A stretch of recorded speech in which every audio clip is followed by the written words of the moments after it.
Many of the good speaking colleagues come from the Ireland. The people we miss more than we might say, to be honest, because that's probably one of the places we do go least at the moment. So, but nevertheless, we have a good chance to speak to them anyway. And with Susan and Jackie, we do have two of these really strong PSA UKI ladies. I had the pleasure of speaking to both of them already. And as you know, one of my things, or the things I love to do in the speaking world is get nuggets afterwards. So not being, you know, at the surface, but do things that really makes our keynotes, the interactions we do with our audiences better. So and that's why the both of them are here. And we start with Jackie, and starting with, we call it Interactive Icebreakers, but I'm pretty sure there is more to that. Over to you, Jackie. Thank you.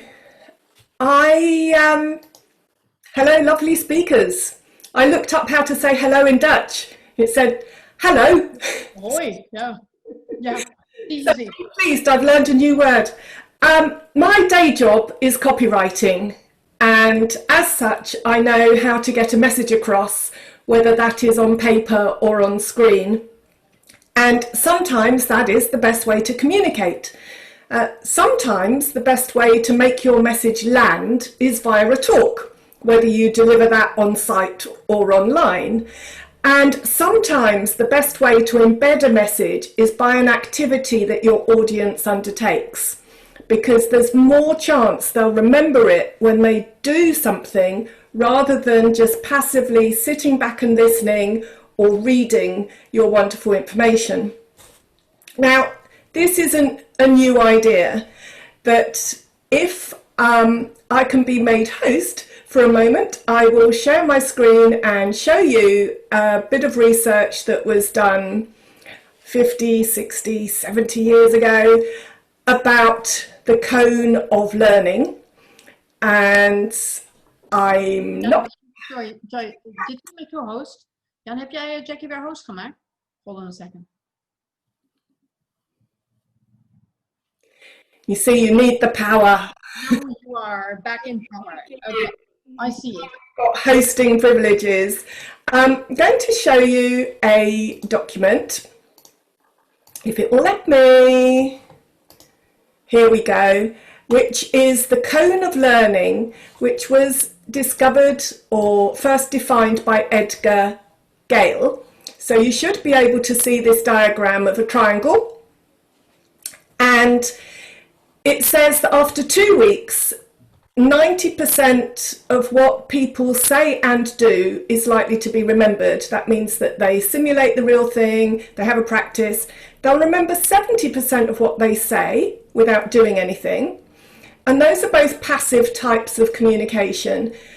People remember 50% of what they hear and see, so watching a film or following a demo. But only 30% of looking at pictures, 20% of what they hear, and only 10% of what they read after 2 weeks. Now that bit of research originally didn't have percentages attached, and those percentages are almost too convenient. So the original research isn't that mathematically robust, but the order of events is pretty much what drove the idea of experiential learning. Depending what you're trying to teach someone, if they do it and have a practice, they're more likely to get good at it. And we've all heard of Zoom fatigue. We're all sitting in these little boxes, and clients and audiences are increasingly demanding interaction so that you can keep people's attention. And in response to demand from PSA UK speakers last year, I became renowned for audience engagement activities on site. I co-founded the Southeast region, and as such I used to deliver lots of little mini sessions for the members locally, and I was making them play games and throw paper and run about. and they asked me, where do you get your ideas? What book do you use? And I said, well, no book, I get the ideas out of my own head. And they said, you must write the book then. So I did. And I launched Experiential Speaking a year ago. Not the best time to launch a book of icebreakers, energizers and games that involve people tearing paper, running about, getting into groups and being in the same physical space. But out of 34 activities in the book, there are 12 that can be adapted online. And in response to demand, I'm now compiling a new ebook of activities you can do on Zoom and similar platforms. In this session, we're going to have a go at some of them. So, how do you engage people online?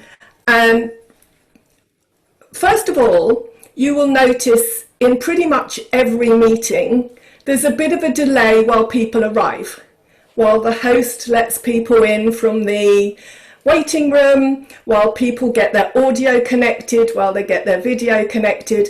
And the kind of impact that keynote speakers would normally make is lost, because normally what you'd do is you'd have everyone already sitting in the room, you'd have a big build up, maybe there'd be music, maybe there'd be lighting, and you come out on stage and you make your big opening statement that makes everybody sit up and pay attention. Now, the Zoom equivalent, how do you do that? One of the things you can do, depending on how the account is set up, is appoint a co-host to act as your MC. Then you can turn your camera off as the speaker, and the audience can have that other person do the meet and greet, say hello, get them settled in, get them set up, and then when it's time to give you the big introduction, everyone else's camera can go off and your camera can be spotlighted.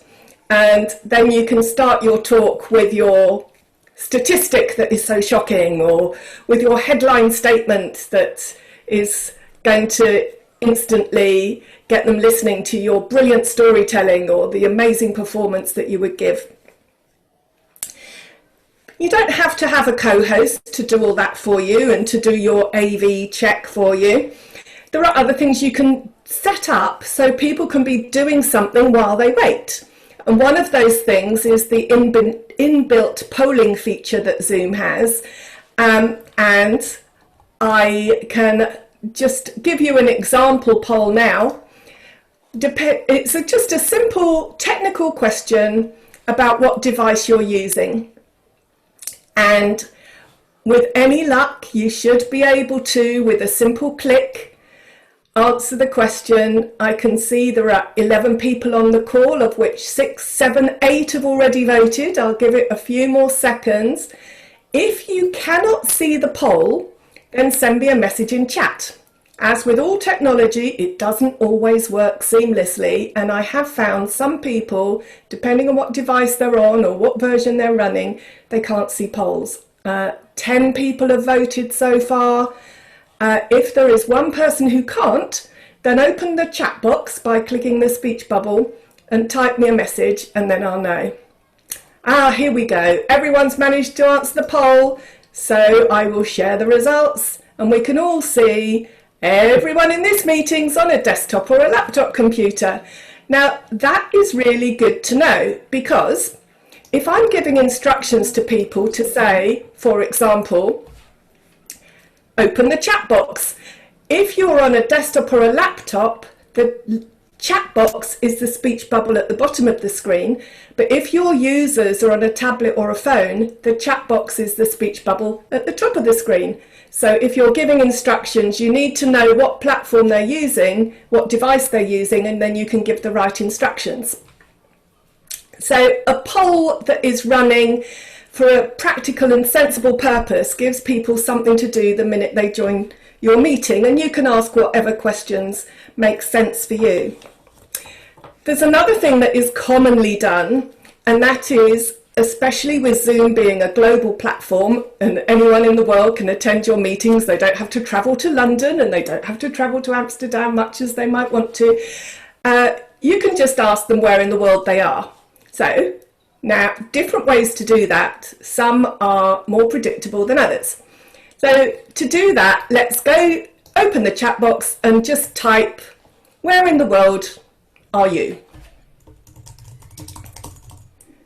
And send that message to everyone. There's a little blue bar with a drop down arrow that allows you to send private messages to just one person in the meeting, or a public message that everyone can see. So we can see how non-specific Susan's somewhere in the UK and how you can play with that while people are answering that question is, let's say you've got someone from overseas that you weren't expecting. I've run training courses on Zoom, for example. I had someone from Australia, I had someone from Cape Town, I had someone from Europe, as well as people from the UK. And then you're aware of different time zones that people are in, and you can make allowances. My attendee from Australia, it was 2 o'clock in the morning, her time. I really did have to be very engaging that day to keep her attention and keep her awake. Also, you can sometimes find your attendees are geographically surprisingly close together and they didn't know. And you can make a comment on that. And in better times, they can perhaps meet for a coffee because they've shared this experience together and they've realised they're nearly neighbours. Now, lots of people will ask that question, but there are other and more creative ways to do it. One of the ways is to share the whiteboard and let people draw a picture that represents their hometown.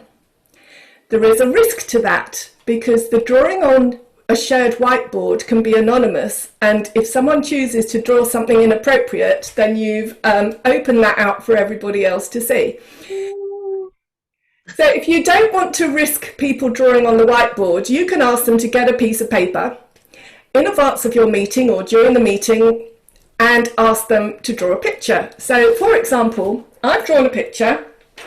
Here's one I prepared earlier. This represents my hometown. Now, if you unmute yourself, can you tell me who do you think that picture is? David Bowie. David Bowie. Well, we all recognise David Bowie as Aladdin Sane, and I live in the town Beckenham in Kent. It's South London really, and it's the town where he became famous. He lived here when he wrote Life on Mars on the local bus. So there's a little story about the place that I'm from, and everybody in your meeting, when it's a small meeting like this, you can go round and everyone can share their picture and people can guess what it is or find out a little fascinating fact. And it's one of my principles of online engagement is mixing the physical world with the virtual world. You might know in Zoom meetings, you can, in the participant pane, activate what's called the non-verbal reactions. They're not activated in this meeting, although you've got the chance to raise your hand normally. But I have created some props that people can use instead of the digital ones. So you can hold up a little sign, a little flashcard that indicates how you feel about things. And this is not just me using them. I send this PDF to my delegates, and if they've got a printer at home, they can print them out, cut them out, and then they can use them themselves. This is my favourite. I can't tell you how many times I've used this one. And here's another one which is not on the free giveaway. And then you can be really creative with them, making your own signs, and you can make special ones if something has happened during the meeting and you want to indicate a reaction. It's a very simple little trick, but mixing up physical props with the digital world has benefits on lots of levels. This, by the way, is another one of my favourites for raise your hand or wave goodbye. So I will share with you that PDF. In the chat, I'm going to put a link to Dropbox. And from that Dropbox, you can download an A4 sheet of flashcards that include some of those cut-out signs. And what you can do for your own brand is redesign them, with your own colourway, with your own logo, or post them out to people. Yes, do you remember the post? Stick a stamp on it and send them a little pack of stuff that they can use on your meeting to make sure they pay attention and to give you reactions that go beyond just clicking a button. So if you do post things to people, here's one of the things you can do.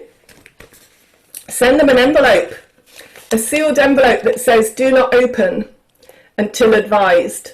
Now, how much intrigue do you think that is going to generate in your audience? They get a delivery from you before your event and they're thinking, what's this? And then even if they open it, it won't matter because the things inside aren't going to mean anything to them until during your meeting you say, have you got your envelope? And they all go and find their envelope. Now you can open it.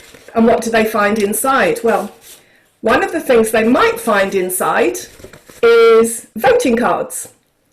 These are traffic light voting cards. So if you want to ask them a question during your talk, you can get them all to wave the red card if they don't agree, or the green card if they do agree. Remembering that some people are colourblind, so it's good to also write or print on the cards, yes, no, maybe. Ah, Paul, snap!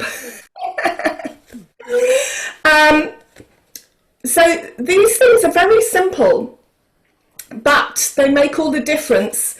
And one of my other principles is during a talk or a training session, get them to do something at least every 15 minutes. Because, in fact, attention spans are probably even shorter than that. And it might be you get them to type in chat. It might be you get them to hold something up. It might be you get them to draw a picture. Or it might be one of my other activities that I used recently. One thing you can do in Zoom, and because no one's on a tablet or phone, you all have the power to do this. If you open the participant panel, and you do that by clicking the two little heads at the bottom of the screen, you'll get a list of everyone on the call. If you hover over your own name, you'll have the option to rename yourself.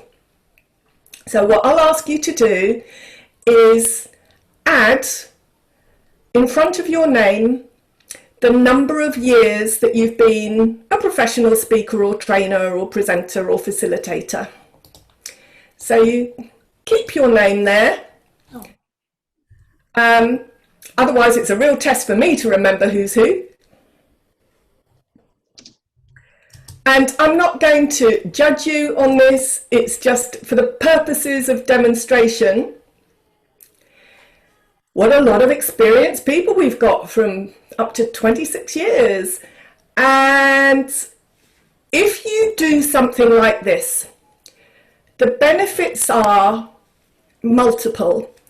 I was training some copywriters recently. I think there were 24 on the call, and their experience ranged from 0 to over 20 years. Later in the call, I needed to put them in breakout rooms, and Zoom will randomly sort people into breakout rooms, and I could at a glance see that each room had a good mix of experience, and that I hadn't put accidentally all the beginners in one place and all the experts in another, and I could manually move people around. So I can see people nodding, thank you. So that one sounds like a good tip. If you had my little thumbs up sign, you could hold it up for me. Or your real physical thumb, that's always allowed, of course. Another benefit of that is the senior people. What I experienced with my training copywriters just recently, the senior ones then felt a bit of an obligation to contribute. And within the breakout rooms, I didn't have to go in and facilitate anything because the senior ones had taken that on board. And the junior ones could see, who should I take seriously because that one's been doing it a long time, or that one is much newer, so they haven't got that level of experience. So all these subtle things were happening. And because people could see there was a reason why I'd asked them to rename themselves, they were very happy to do it. There are fun things you can do with the renaming as well, because if you're trying to form a new team of people that don't know each other well, You could do what Katya did and delete everybody's names, or give them all nicknames, or change them to job titles. Or if you've got a corporate group and you want to know which department everybody's in, you could make them call their department A, B, C or D, and then they would be sorted by department in that alphabetical list. And by default, otherwise you have the host at the top and then everyone else alphabetically. Or the people who've raised their hand, or the people that are co-hosts, they'll go to the top of the list. So that by renaming, Zoom has that functionality. By creatively using it, you can have loads of fun and actually add to your learning purpose and your learning process. Something else that often happens while people are working from home, if they've got a dog or a cat, at some point that animal will walk across the screen. Yes, so in your introductions you can make it a pet parade. You can say to everybody, go on, show us your dog, show us your cat, get a cuddly toy, or bring your goldfish to the camera. And as well as introducing themselves, they're introducing their animal. And of course everybody else will ooh and ah if they're a pet owner. And it gets it out of the way, and then it doesn't cause a distraction when that animal starts jumping around in the background. That's an easy one. On show and tell, another thing you can do, and you're all going to do this, movement is important. It's a principle. Because sitting still is a very passive thing. When you get up and move, your heart pumps faster, your blood flows back around your body, more oxygen's getting to your brain, you get more awake, more alert, you're more likely to pay attention. So you're going to do a treasure hunt in your own home or your office, wherever you happen to be. You're going to get up out of your chair, you're going to leave the camera. Now this isn't a race. This is the health and safety warning. Don't fall over and hurt yourself. But find something in your house that represents you. Up you get, go and find something, and see you back here in a minute. Nick, can you come down for a moment?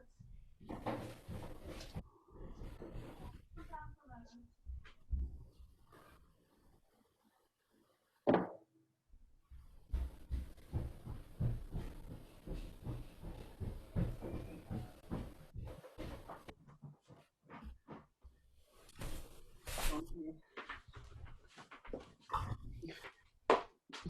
Here we go. I can see people are coming back. Your prop, Susan, that can't be. Nick is your prop. Something huge over there. Let's see, who are we waiting for? Christoph and Bianca. And there's a couple of people with cameras off, so we can't see what lovely thing that you have found. But we won't go through everybody, because the purpose of this demonstration is so that you can adapt these ideas and use them with your own groups.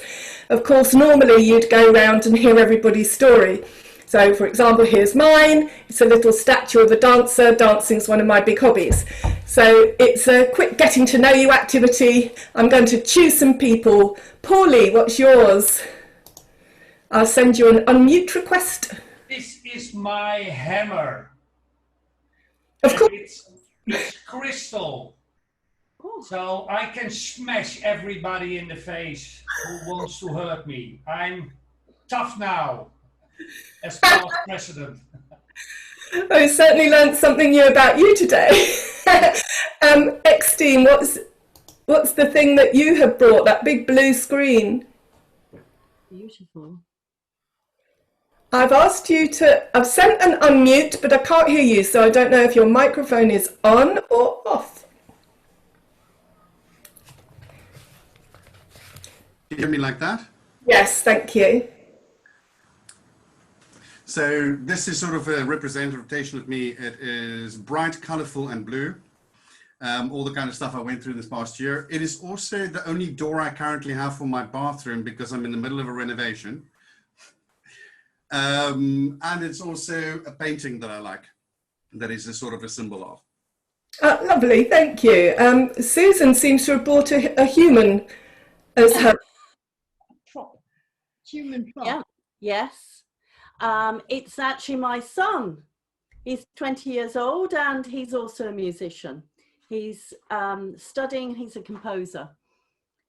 Amazing, thank you. So you can see how that works, and it can be lots of fun and very insightful. You don't have to get people running around their house to find things. You can just say, what within reach have you got that you can show and tell us? So here I've got a blue pen, and this reminds me that when I started my career writing catalogue copy, we would print it out and the copywriters would mark up their corrections in blue, and the buyers would use red pen and the designers would use green pen. And as a copywriter, I feel very unnatural writing in any colour other than blue. So it's a thing within reach that I can tell a story about, and you can get your round of introductions to be more interesting by encouraging people to find something on their desk or in their house to tell a little story. On this subject, when you've got a group who already know each other a bit, you would do different activities. And I'm going to make an assumption that lots of you already know each other. And I'm going to send you into breakout rooms, and your task, you'll have 3 minutes, 2 or 3 minutes. Your task is to think of a fascinating fact about yourself that the other people don't know. But of the people in your room, all of you tell the truth, one truth each, but one must tell a lie. And after 3 minutes, when you come back, the rest of us are going to have to guess who's lying. So I will send you instructions into your breakout room. Watch out for the little blue-green sign at the top of the screen. And I'll probably set maybe 3 rooms. There'll be 3 or 4 people in each one. And if you need help, click the button and I'll come and join you. Otherwise, I'll see you back here in 3 minutes with your truths and 1 lie.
Welcome back. The rooms will close in about 7 seconds and everybody will be kicked out even if they haven't finished. 3, 2, 1, and here they all come. Welcome back, everybody. If, by the way, you felt when you'd rushed to get a thing to tell us about and you didn't get the chance, remember that's how your audience will feel if you do it to them. So in this session, I'm just trying to squeeze in as many activities as possible. But if you sensed some enthusiasm for the task, then that's the enthusiasm you're sharing with your people. So again, we won't be able to do all of these if I'm going to give you maximum value.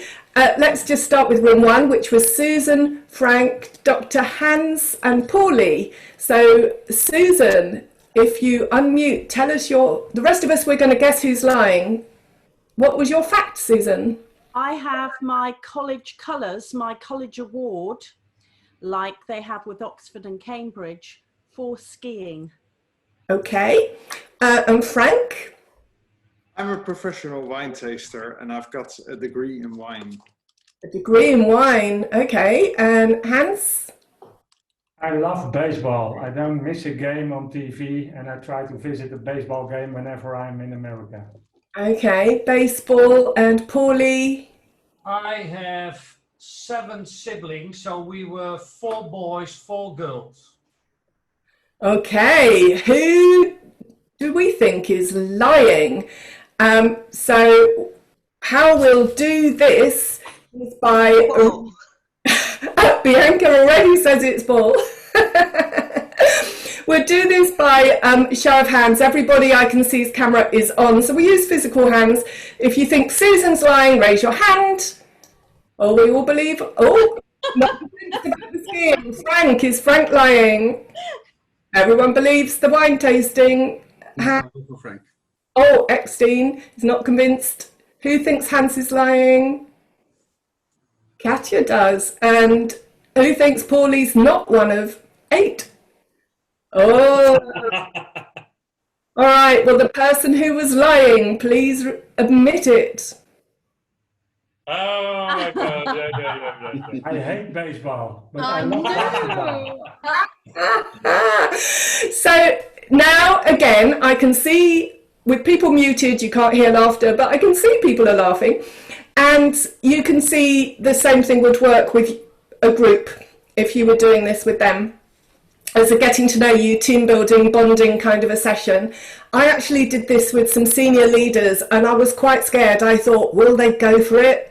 And it was amazing how no one had dared to get them to do something like that before. And when they came back, the stories they were coming out with and the things they were admitting was extraordinary. And it could have gone on all afternoon. It was brilliant. But anyway, so that's another idea. This is one that works, again, with people that already know each other. And for this, you'll need a pack of Post-it notes or a small piece of paper.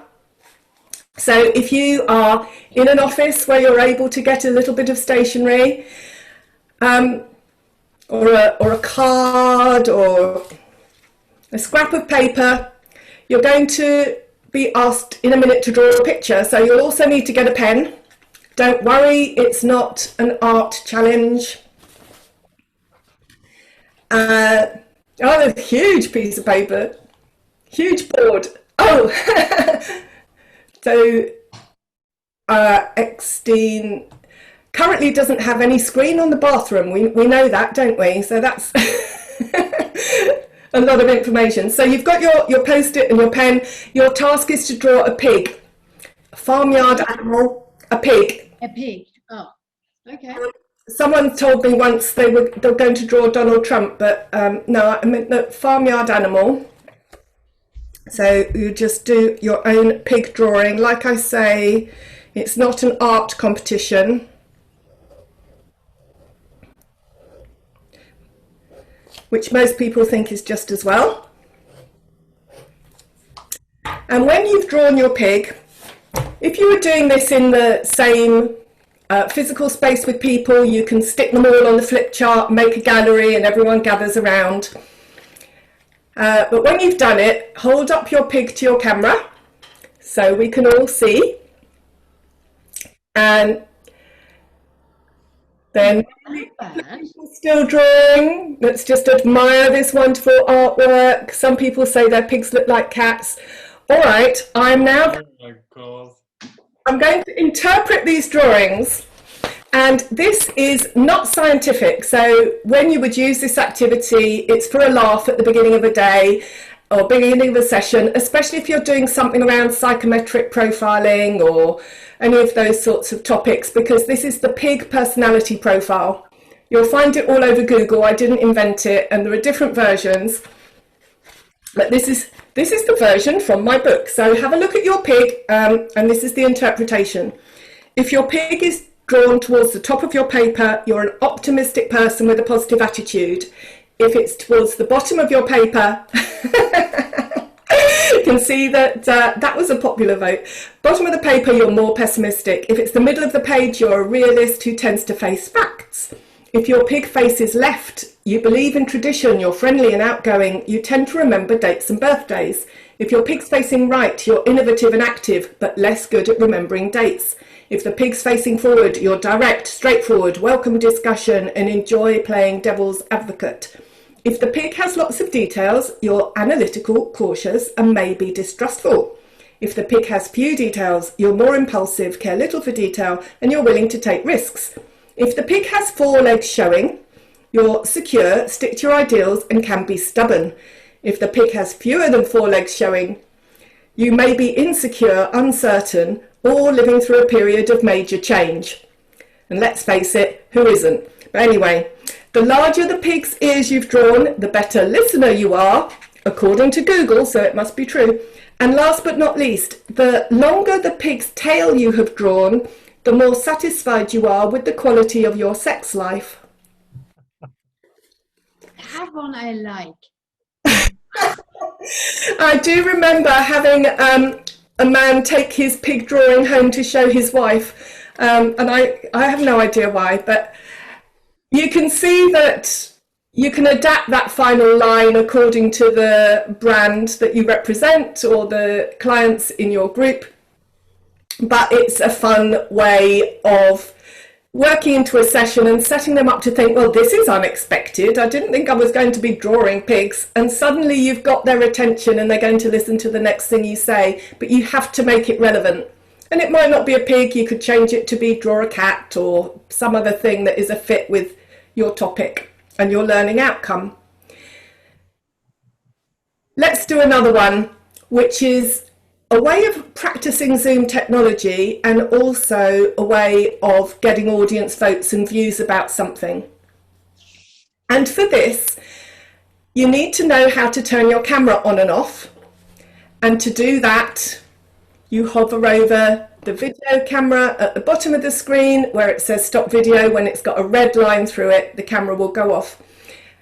And to turn it back on again, click the same place.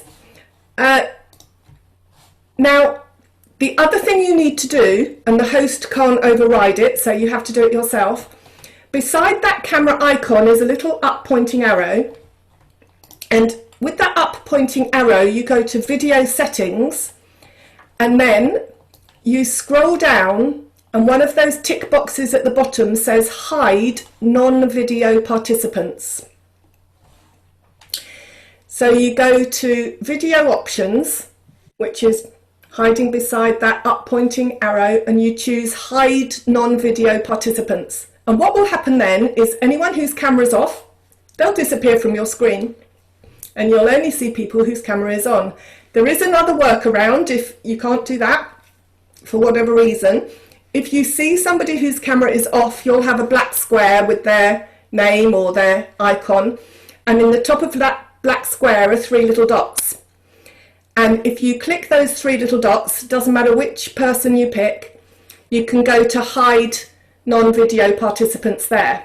So give me a thumbs up if you managed to hide the non-video people. Yes, yes, yes, yes, yes, yes. All right, so how you can use this is we're going to play a true and false game.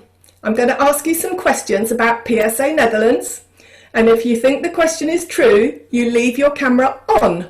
If you think the question is false, you turn your camera off. So start everybody with your camera on, And these questions are about on your own PSA NL website. What does it say the goals of the association are? So is it true that one of the goals of the association is about speaking as a business? If you think that is true, leave your camera on. Everybody's cameras are on. Correct. Now, is it true or false? If you think it's true, leave your camera on. That one of the goals is to provide members with a free mentor. If you think it is true, then leave your camera on. And if you think it is false, then turn your camera off. Ah, well, isn't that interesting? There are people who think that part of what PSA Netherlands is supposed to do is give you free mentoring. And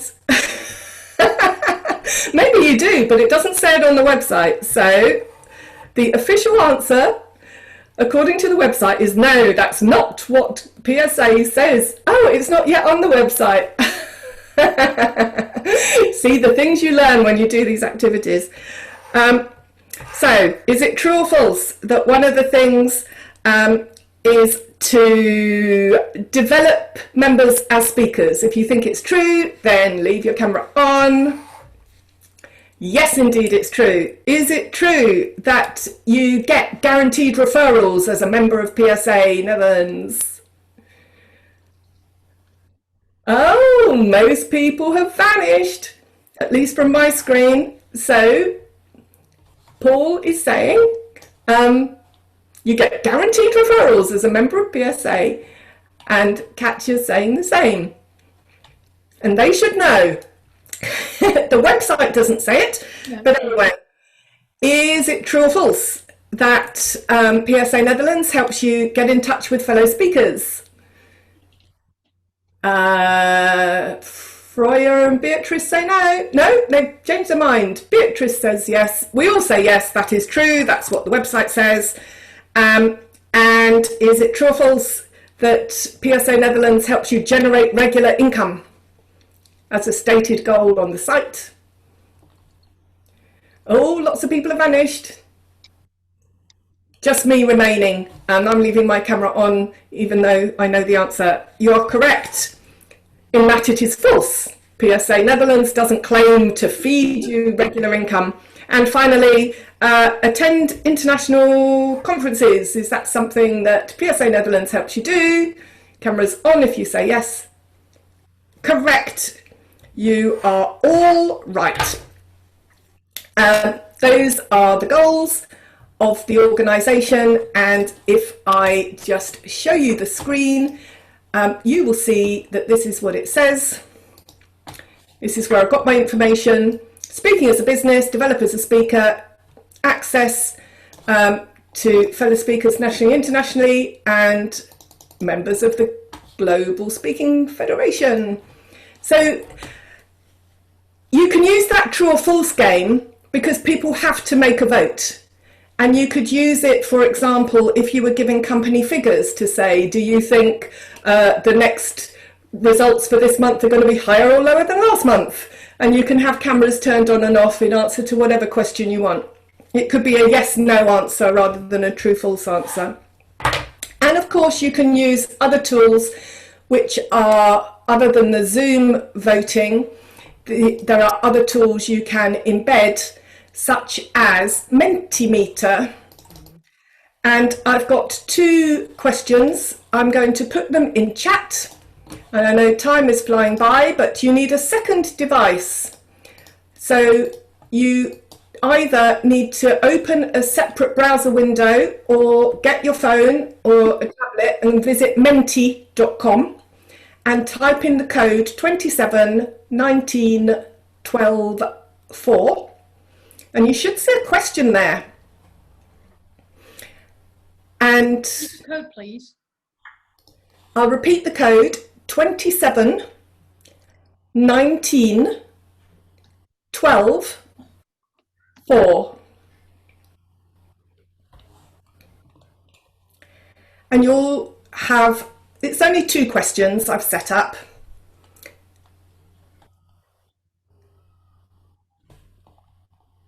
And give me a thumbs up if you can see them. Yes. It's not open Not for open for voting. voting. Not open for voting. I discovered Now it is.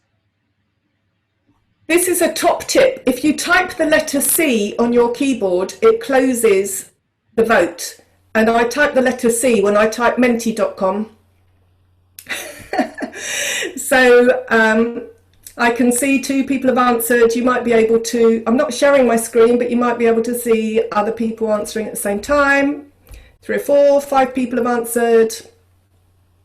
The votes are coming in, 6, 7. Yeah, I can't get in. You can't get in. Don't you love tech? Well, you can see how it works, and I will share the screen and you can see the results.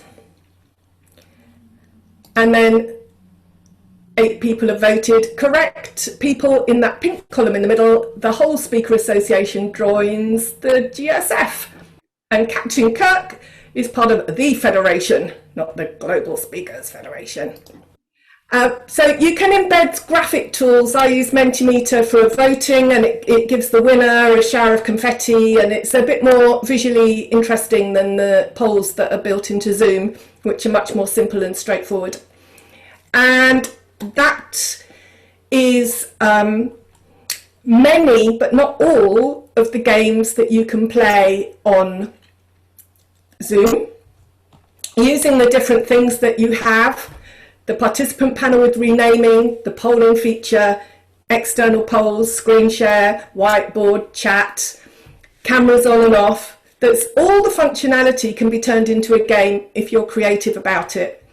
And I'll give you just a slideshow summary of my key principles, which, guess what, isn't working. And now it is. So here we go.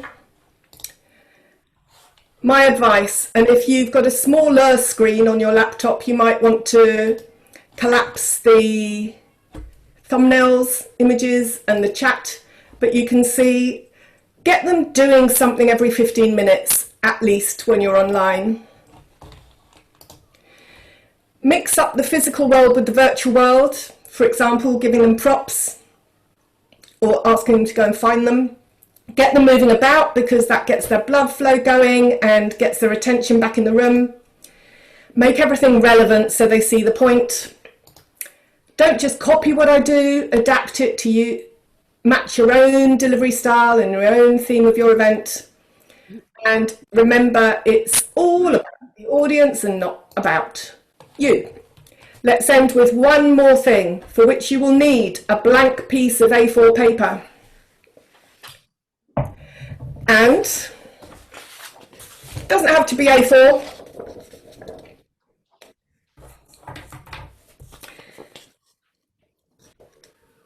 And with your piece of paper off camera, fold it in half and tear off a little piece in the top right hand corner. We'll do this really quickly. Fold it in half a second time, tear off a little piece in the top right hand corner, fold it in half a third time, same again, tear off a piece in the top right hand corner. The fourth time gets a bit difficult because the paper's really thick. Tear off a little piece in the top right hand corner, and as soon as you have done that, open up your paper, show it to the camera, and if it's the same as mine, you're going to get a free copy of my book. Who's got the same as me? Has anyone got the same as each other? Now, isn't that interesting? Christoph. How would you use that activity? You can use it to demonstrate diversity, that everyone's different and that's okay. You can use it to talk about communication channels. If you actually needed to match what I did, you'd need to see it and a phone call wouldn't work or reading an instruction manual wouldn't work. And you can use it for any number of purposes. I've done it hundreds of times around the world and I've only ever given away prize twice. because there are so many variables to how you turn the paper, how big the corner you tear, which way you fold it, that it's very unusual to get two people coming out with the same result. It's simple, it's easy, it's a bit of fun, and it helps with engagement. If you want more, go to experientialspeaking.co.uk, because there you can sign up and get more ideas and be informed when I release the ebook, which contains all those ideas plus a load more.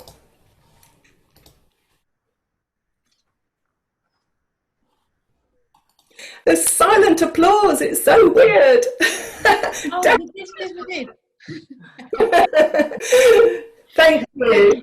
Jackie, thank you very much. Thank you very much. I want to ask, before I open up the floor for questions, I have remarked myself, I love the last exercise the most, because it kind of ties into what I do. Perspectives and communication, and it's not the truth, but it's a map of the truth and all that stuff. Is it when you do something like that, but that's just an example, right? Is it that you use it one time, or do you bring back this, or if so, how often do you bring back this kind of interaction? Is there a number where you say, hey, come always back to that paper, or to, I don't know, the pen, whatever, or is it a one-time thing? What is your best experience with that? I would always make the point relevant. So I would always draw out what is the learning and why did we do that paper tearing. Yep. And it might be that you send people into breakouts to say, how could you use that activity with your team? Or it could be in that communication world. Of course, there are all kinds of parallels about the responsibility of the communicator to get the instructions right, rather than the responsibility being on the listener. If I really wanted you to match this, you had to see it. I had to be clearer. But equally, the audience had a responsibility to ask me a question. If they didn't know, they could have said, hang on, Jackie, which way do I fold it? Which way do I turn it? And nobody did. So if you're briefing a project team, very often they'll take a brief and they'll go away and do the thing without really understanding why. You can use that activity to say to them, ask the question. If you don't know, or if the instructions aren't clear, it's on you to find out more. So yes, I would always draw out the point overtly if I was doing this in a real session, where here I'm just trying to demonstrate maximum number of things. Absolutely. I just was interested in, is there a number of how often you come back with that activity, or is that a one-time thing? Well, you would use that probably once with the same audience. It wouldn't work a second time. The same audience. No, that's for sure. That's for sure. But within one, the right shut, and it's the same thing. So, and not everyone wants to shut their eyes, so then you make it okay for them to do it just looking down in their lap. But because they don't know the purpose, what you're not trying to do is set them up to fail. You're not trying to trick them into getting... No, you have to explain. Could you do me, dear audience, could you do me a favor? Before we go into a short break, buy your coffee, whatever, wine. It's 5 o'clock. Yeah, it's 5 o'clock even here. So it's 5 o'clock somewhere, and here as well. Could you please not just say thanks, but in terms of proper feedback, could you give it a thought and write down into the chat which part was most interesting, which part stick in your mind where you said like, yeah, oh yeah, this. So with me, it was obviously the paper exercise, because it can go all directions, right? Leave it as it is, take the project team and say, listen, nobody asks any questions, or explicitly do not say more than you did and say, let's see what comes. And here you go with your feedback, what people like, the Mentimeter, the breakout, the stories, the visual aspect, and the heist camera true false, which is a funny thing indeed. Left the camera on and off. This is interesting, right? It takes a little bit, but it doesn't matter. We're sitting in front of that stuff anyway. So very well done. Anything else? Anything else? Yeah, the envelope, I have to admit, the envelope is a very good one, right? We have enough time, so that is quite interesting to do that. Jackie, to the south of London, to Kent. Many things from one kingdom to the other. So we have our throne speech today, or we had. It's a problem. Is there a problem with GDPR? It's a very good question, Jackie. Maybe you could say something to that. It depends if you're doing training, which I mostly do. So I have contact details of my attendees before the event. If it's a keynote speech to a bigger audience, then some of these activities won't work if you've got thousands of people and that you haven't got access. But then even if you know you're going to do interaction through your client, then you can always say, well, I need to post everyone a package of props and presents in advance, and you can arrange it through your client or through your booker. And the longer part, if you say like, I want to open up the day with a longer interaction as an icebreaker, 30 minutes, is that something you have a positive experience with, or do you say like, ooh, that's a little bit long? I do whole day training events, and I never have anyone sitting in front of the screen for more than an hour and a quarter, absolute maximum, before I give them a 15-minute break. And because I have them doing an activity every 15 minutes, that means in a whole day, you've got 4 sessions of an hour and a quarter.